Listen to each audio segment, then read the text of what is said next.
Viewers എല്ലാവർക്കും പുതിയൊരു വീഡിയോയിലേക്ക് സ്വാഗതം. ആരെങ്കിലും എൻ്റെ ചാനൽ പുതുതായിട്ട് കാണുന്നുണ്ടെങ്കിൽ വീഡിയോസൊക്കെ സമയം കിട്ടുമ്പോൾ ഒന്ന് കണ്ടു നോക്കുക. ഇഷ്ടമാണെങ്കിൽ മാത്രം ഒന്ന് ചാനൽ സബ്സ്ക്രൈബ് ചെയ്ത് സപ്പോർട്ട് ചെയ്യുക. അതേപോലെ തന്നെ നിങ്ങളുടെ ഫാമിലിയിലും കൂട്ടുകാർക്ക് എല്ലാവർക്കും ഒന്ന് ഷെയർ ചെയ്യുക.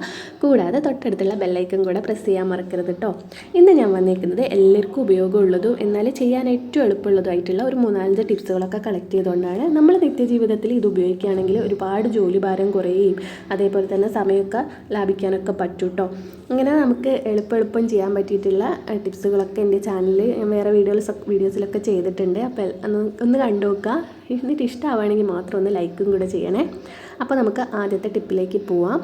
ഇതേപോലെ നമ്മൾ കുളിക്കുന്ന ബക്കറ്റ് ഉണ്ടാവില്ലേ, അത് നമ്മൾ കുറച്ച് വെള്ളം ഒഴിച്ച് വെച്ചതാണ്. കുളിച്ചിട്ട് ബാക്കി വരുന്ന വെള്ളമൊക്കെ അതിലുണ്ടെങ്കിലോ അല്ലെങ്കിൽ 3-4 ദിവസമൊക്കെ കഴിയുമ്പോഴൊക്കെ ഇതിൻ്റെ അടിഭാഗത്ത് ഒരു വഴുവഴുപ്പ് വരും, ഒരു കൊഴുപ്പ് പോലെ.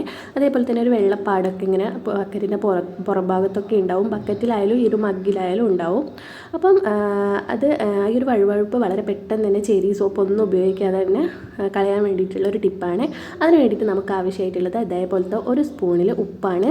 ഒരു സ്പൂൺ ഉപ്പ് മതിയാവും. ഈ ഒരു ഉപ്പ് വെച്ചിട്ട് നമുക്ക് 2-3 ബക്കറ്റിൽ ഈ ഒരു വഴുവഴുപ്പൊക്കെ കളയാൻ പറ്റും കേട്ടോ. ഈ ഒരു ഉപ്പ് ഈ ഒരു ബക്കറ്റിനകത്തേക്ക് ഇട്ട് കൊടുക്കാം. എന്നിട്ട് ഈ ഒരു മഗ്ഗിലേക്കും കൂടെ ആക്കി കൊടുക്കണം കേട്ടോ.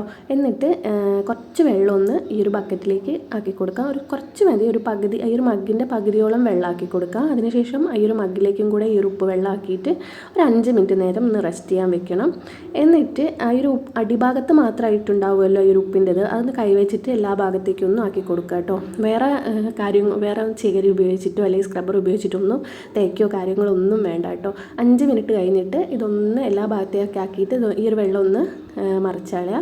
എന്നിട്ട് ഇതിലേക്ക് കുറച്ച് നല്ല വെള്ളം ഒഴിച്ച് ഒന്ന് കഴുകുക കേട്ടോ. അപ്പോൾ അതിൻ്റെ അകത്തുള്ള ഒരു വഴുവഴുപ്പും പിന്നെ ഉപ്പിൻ്റെ ഒരു വെള്ളപ്പാടൊക്കെ ഉണ്ടാവില്ലേ, കുറേ നമ്മൾ ബക്കറ്റൊക്കെ ഉപയോഗിച്ച് കഴിയുമ്പോൾ പുറം ഭാഗത്തായാലും ആ ഒരു ബക്കറ്റിൻ്റെ അടിയിലൊക്കെ ആയാലും ഒരു വെള്ള കളർ ഉണ്ടാവും. ആ ഒരു വെള്ള കളറൊക്കെ ഇങ്ങനെ ചെയ്യുവാണെങ്കിൽ ഇങ്ങ് പോകും കേട്ടോ.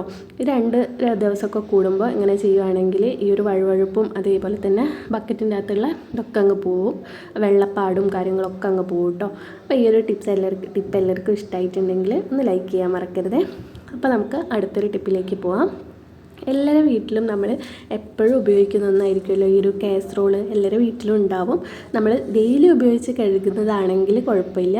അല്ലാതെ നമ്മൾ എന്തെങ്കിലും അത്യാവശ്യത്തിന് മാത്രം ഉപയോഗിച്ച് പിന്നെ നമ്മൾ അടച്ച് സൂക്ഷിച്ച് വെക്കുന്നതാണെങ്കിൽ പിന്നെ അത് നമ്മൾ ഉപയോഗിക്കുമ്പം അതിന് ഭയങ്കര ഒരു ബാഡ് സ്മെല്ലും ഉണ്ടാവും. അതേപോലെ തന്നെ അതിൻ്റെ അടിയിലുള്ള ഈ ഒരു സ്റ്റീലിൻ്റെ ഭാഗമല്ലേ, അതിങ്ങനെ തുരുമ്പൊക്കെ വന്നിട്ടുണ്ടാവും.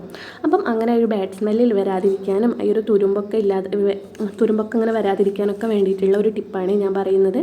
അതേപോലെ തന്നെ അതിന് മുമ്പ് ഞാൻ പറയാം, ഈ ഒരു കാസറോൾ നമ്മൾ സൂക്ഷിച്ച് ഉപയോഗിച്ചിട്ടില്ലെങ്കിൽ വളരെ പെട്ടെന്ന് തന്നെ കേടായി പോവും. ഇത് നമ്മൾ കഴുകുമ്പം ഭയങ്കര ഹാർഡായിട്ടുള്ള സ്ക്രബ്ബറൊന്നും ഉപയോഗിച്ച് കഴുകാതിരിക്കുക.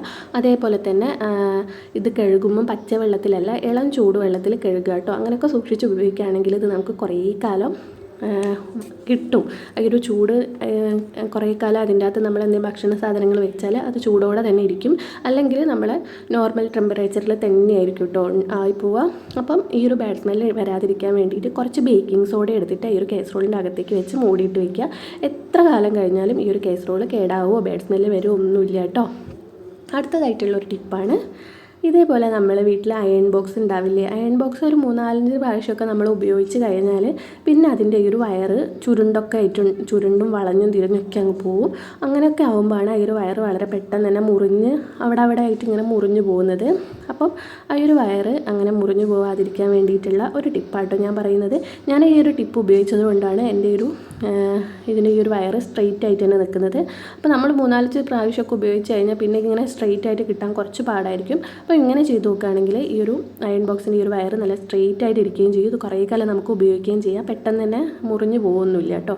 അതിന് വേണ്ടിയിട്ട് നമുക്ക് വേണ്ടത് ഒരു റബ്ബർ ബാൻഡാണ്. ഈ ഒരു റബ്ബർ ബാൻഡ് എടുത്തിട്ട് ഈ ഒരു അയൺ ബോക്സിൻ്റെ ഈ ഒരു അറ്റം ഭാഗത്തേക്കൊന്ന് കുടുക്കി കൊടുക്കുക. ഈ ഒരു അറ്റത്തേക്ക് വെച്ചിട്ടൊന്ന് റബ്ബർ ബാൻഡ് കുടുക്കി കൊടുക്കുക കേട്ടോ. അതിനുശേഷം ഈ ഒരു വയറുണ്ടല്ലോ, ആ വയറ് നമ്മൾ ചുറ്റി കൊടുക്കുക. അത് ഈ ഒരു ഭാഗത്ത് വെച്ചിട്ട് വയറ് നന്നായിട്ട് തന്നെ റോൾ ചെയ്ത് കൊടുക്കുക. ഇതേപോലെ ഒന്ന് റോൾ ചെയ്ത് കൊടുക്കുക കേട്ടോ. എൻ്റെ ട്രൈപോഡ് പൊട്ടിപ്പോയി. ഞാനൊരു കുപ്പീൻ്റെ മുകളിൽ ഫോൺ വെച്ചിട്ടാട്ടോ എടുക്കുന്നത്. ട്രൈപോഡ് അങ്ങ് പൊട്ടിപ്പോയിട്ടുണ്ട്. അങ്ങനെ അത് ശരിയാക്കണം. ഇതേപോലെ ഒന്ന് റോൾ ചെയ്തിട്ട് ഈ ഒരു അറ്റം വരുന്ന ഫ്ലഗിൻ്റെ ഭാഗമല്ലേ, അതൊന്നയ്യെ റബ്ബർ ബാൻഡിൻ്റെ ഉള്ളിലേക്ക് ആക്കി വെച്ച് കൊടുക്കുക കേട്ടോ. ഇതേപോലെ നമ്മൾ ഉപയോഗിക്കുന്ന ഇലക്ട്രിക് സാധനം, ഫ്രിഡ്ജ് ഒഴികെയുള്ള ബാക്കി സാധനങ്ങളൊക്കെ ഇല്ലേ, നമ്മൾ ഉപയോഗം കഴിഞ്ഞിട്ട് പ്ലഗിൽ നിന്ന് അങ്ങ് ഊരി വെക്കാൻ ശ്രമിക്കുക കേട്ടോ. എന്നാൽ നമുക്ക് ഒരുപാട് കാലം യൂസ് ചെയ്യാനും പറ്റും, കേടാവാതിരിക്കുകയൊക്കെ ചെയ്യും കേട്ടോ. മിക്സി അതേപോലെയുള്ളതൊക്കെ ഉപയോഗം കഴിഞ്ഞിട്ട് അങ്ങ് എടുത്ത് വയ്ക്കുക. മിക്സീൻ്റെ വയറും ഇതേപോലെ തന്നെ ചെയ്യുക കേട്ടോ. അങ്ങനെ ചെയ്യുകയാണെങ്കിൽ ഇത് മുറിഞ്ഞു പോവോ ഷോർട്ട് വരുമോ ഒന്നുമില്ല, അങ്ങനെ തന്നെ നന്നായിട്ട് ഇരിക്കുകയും ചെയ്യും, നല്ല സ്ട്രെയിറ്റ് ആയിട്ട് ഇരിക്കുകയും ചെയ്യും കേട്ടോ. അടുത്തതായിട്ടുള്ളൊരു ടിപ്പാണ് നമ്മൾ ഉപയോഗിക്കുന്ന നമ്മൾ പാത്രം കഴുകുന്ന സോപ്പില്ലേ, എക്സോൻ്റെ എന്തെങ്കിലും സോപ്പ് ആയിക്കോട്ടെ, ആ ഒരു സോപ്പ് നമ്മൾ 2 ദിവസമൊക്കെ ഉപയോഗിച്ച് കഴിയുമ്പോഴേക്കും തന്നെ ഇങ്ങനെ വെള്ളത്തിലായി പെട്ടെന്ന് തന്നെ അലിഞ്ഞ് തീർന്നു പോകും. ഒരു 3-4 ദിവസമൊക്കെ നമുക്കത് ഉപയോഗിക്കാൻ പറ്റും. പെട്ടെന്ന് വെള്ളമായിട്ട് ഇങ്ങനെ അലിഞ്ഞങ്ങ് തീർന്നു പോകും. അങ്ങനെ അലിഞ്ഞ് പോകാതിരിക്കാൻ വേണ്ടിയിട്ട് എന്തെങ്കിലും സ്പോഞ്ചോ കാര്യങ്ങളോ വീട്ടിലുണ്ടെങ്കിൽ ഇതേപോലെ ഈ ഒരു പാത്രത്തിലേക്ക് വെച്ചിട്ട് അതിൻ്റെ മുകളിലായിട്ട് ഈ ഒരു സോപ്പ് വെക്കുകയാണെങ്കിൽ ഈ ഒരു വെള്ളം മൊത്തം ഈ ഒരു സ്പോഞ്ചിൻ്റെ അടിയിലൂടെ അങ്ങ് പോവും. ഈ ഒരു സോപ്പ് പെട്ടെന്ന് തന്നെ അലിഞ്ഞു പോകുന്നു കേട്ടോ. നമുക്ക് 1 മാസത്തോളമൊക്കെ ഒരു സോപ്പ് തന്നെ ഉപയോഗിക്കാനും പറ്റും കേട്ടോ. അടുത്തതായിട്ടുള്ള ഒരു ടിപ്പാണ്, ഇതേപോലെ ഒരു പാത്രത്തിലേക്ക് 1 രൂപേൻ്റെ ക്ലിനിക് പ്ലസിൻ്റെ ഷാമ്പു കേട്ടോ ഞാൻ എടുത്തിട്ടുള്ളത്. ആ ഒരു ഷാമ്പു ഇതിലേക്കൊന്ന് പൊട്ടിച്ചൊഴിച്ച് കൊടുക്കാം. ഇതെന്തിനാണെന്ന് ഞാൻ പറഞ്ഞുതരാം കേട്ടോ. ഇതേപോലെ ഒന്ന് പൊട്ടിച്ചൊഴിച്ച് കൊടുക്കാം. എന്നിട്ട് അതിൻ്റെ അകത്തേക്ക് കുറച്ച് വെള്ളവും കൂടെ ഒഴിച്ചിട്ട് നല്ലപോലെ ഒന്ന് മിക്സ് ചെയ്ത് കൊടുക്കാം കേട്ടോ. ഇതാ നല്ലപോലെ ഒന്ന് മിക്സ് ചെയ്ത് കൊടുക്കുക. നമ്മളടുത്ത് സ്പ്രേ ബോട്ടിൽ ഉണ്ടെങ്കിൽ ഈ ഒരു സ്പ്രേ ബോട്ടിലേക്ക് ഇത് ഒഴിച്ച് വയ്ക്കാം. ഇല്ലെങ്കിൽ എന്തെങ്കിലും ഒരു പ്ലാസ്റ്റിക്കിൻ്റെ കുപ്പി ഉണ്ടാവില്ലേ, അതിൻ്റെ അകത്തേക്ക് ഒഴിച്ചിട്ട് അതിൻ്റെ മൂടിക്ക് ചെറിയ ചെറിയ ഹോൾസ് ഇട്ട് കൊടുത്താലും മതി കേട്ടോ. എല്ലാവരുടെ അടുത്തും സ്പ്രേ ബോട്ടിലൊന്നും ഉണ്ടായിന്ന് വരില്ല. ഈ ഒരു സ്പ്രേ ബോട്ടിലിന് 15 രൂപയെങ്ങാണ്ടേ ഉള്ളൂ കേട്ടോ. ഈ ഒരു ഇങ്ങനത്തെ ഒരു ബോട്ടിൽ വാങ്ങി വെക്കുന്നത് വളരെ നല്ലതാണ്. ഇനി ഇത് നമ്മളെ അടുക്കളയിലെ പണിയൊക്കെ കഴിഞ്ഞ് കഴിഞ്ഞാൽ നമ്മൾ ഗ്യാസ് ഇതേ കോലത്തിലേക്കല്ലോ ഉണ്ടാവുക, ഉപ്പേരീൻ്റെ ഇതിൻ്റെയൊക്കെ എണ്ണയൊക്കെ തെറിച്ചിട്ട് അത്രയും ഇതായി കിടക്കുന്നുണ്ടാവുമല്ലോ. ഈ ഒരു സ്പ്രേ ബോട്ടിൽ നമ്മളാക്കി വെച്ചിട്ടുള്ള ഷാമ്പൂവിൻ്റെ ലിക്വിഡ് ഇതിൻ്റെ മേലേക്ക് നന്നായിട്ടൊന്ന് സ്പ്രേ ചെയ്ത് കൊടുക്കുക. അതിനുശേഷം സ്ക്രബ്ബറൊന്നും ഉപയോഗിക്കേണ്ട, വെറും നമ്മൾ എന്തെങ്കിലും കോട്ടൺ തുണി വെച്ചിട്ടൊന്ന് തുടച്ചാൽ ഞാൻ മതി കേട്ടോ. അപ്പോൾ അടുക്കളയിൽ മൊത്തം നല്ലൊരു സ്മെല്ലും ഉണ്ടാവും. പിന്നെ നമ്മൾ ചകിരിയും സോപ്പൊന്നും എടുക്കാൻ ഓടുകയും വേണ്ട.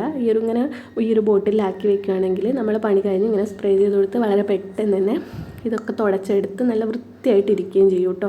പിന്നെ അടുക്കളയിൽ മൊത്തം നല്ലൊരു സ്മെല്ലും ഉണ്ടാവും. ഇനി ഈ ഒരു ഷാമ്പൂവിൻ്റെ മണം കാരണം ഇങ്ങനെ കുഞ്ഞു പാറ്റ, ഈച്ചി അതേപോലത്തെ അങ്ങനത്തെ പ്രാണികളൊന്നും ഇങ്ങനെ വരേയില്ല കേട്ടോ. ഈ ഒരു ബോട്ടിലിനകത്ത് കുറച്ച് ബേക്കിംഗ് സോഡയും കൂടെ ഇട്ട് കൊടുക്കുകയാണെങ്കിൽ നല്ലതാണ്. ഇങ്ങനെ ഈ ഒരു ബോട്ടിലാക്കി വെക്കുകയാണെങ്കിൽ നമുക്ക് 2 മാസത്തോളമൊക്കെ അത് ഉപയോഗിക്കാൻ പറ്റും കേട്ടോ. അപ്പം ഈ ഒരു ടിപ്പ് എല്ലാവർക്കും ഇഷ്ടമായി എന്ന് വിചാരിക്കുന്നു. അപ്പോൾ ഇന്നത്തെ വീഡിയോ ഇത്രയേ ഉള്ളൂ. എല്ലാവർക്കും വീഡിയോ ഇഷ്ടമായിട്ടുണ്ടെങ്കിൽ ഒന്ന് ലൈക്ക് ചെയ്യാൻ മറക്കരുത്. പുതിയൊരു വീഡിയോ ആയിട്ട് വരുന്നവരെ താങ്ക് യു.